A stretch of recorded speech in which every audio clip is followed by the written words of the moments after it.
हाल ही में WHO ने ये चेतावनी दी कि दुनिया में तीसरी लहर दस्तक दे चुकी है। अब हमारे स्वास्थ्य मंत्रालय ने भी हमें आगाह किया है कि दुनिया भर में कोरोना की तीसरी लहर आ चुकी है। ऐसे में हमें कोरोना नियमों का पालन करना चाहिए। अगर हमने कोरोना नियमों का पालन नहीं किया तो हमें भी इसका खमियाजा भुगतना पड़ेगा। नीति आयोग के सदस्य डॉक्टर वी.के. पॉल ने कहा, कोविड-19 के खिलाफ लड़ाई में अगले 100 से 125 दिन महत्वपूर्ण हैं। उन्होंने कहा कि प्रधानमंत्री नरेंद्र मोदी ने भी महामारी की तीसरी लहर को रोकने का लक्ष्य दिया है और यह संभव है।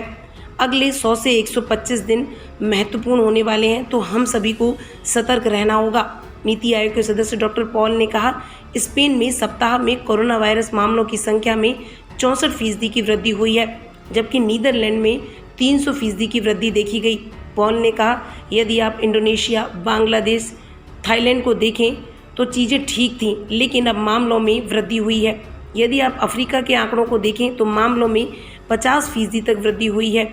ऐसे में हमें 100 से 125 दिन बेहद सतर्कता के साथ कोरोना गाइडलाइंस की पालना करते हुए अपने काम करने होंगे।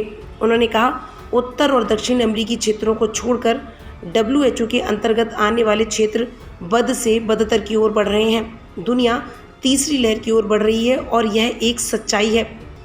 गौरतलब है कि हाल ही में प्रधानमंत्री नरेंद्र मोदी ने हमें तीसरी लहर को रोकने का लक्ष्य दिया और कहा कि यह मुमकिन है।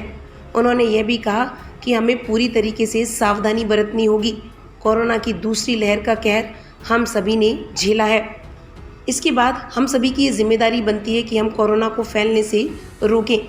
डॉक्टर पॉल ने यहाँ पर हर्ड इम्यूनिटी को लेकर भी जानकारी दी। उन्होंने कहा, अभी भी बड़ी आबादी संक्रमण के खतरे का सामना कर रही है। तीसरी लहर का सवाल बार बार आता रहता है। ऐसा इसलिए है क्योंकि हमारी आबादी अभी भी जोखिम में है। हम अब भी हर्ड इम्यूनिटी के स्तर तक नहीं पहुँचे हैं और ना ही हम संक्रमण के चरण में पहुँचे हैं। हम संक्रमण के माध्यम से हर्ड इम्यूनिटी हासिल नहीं करना चाहते हैं।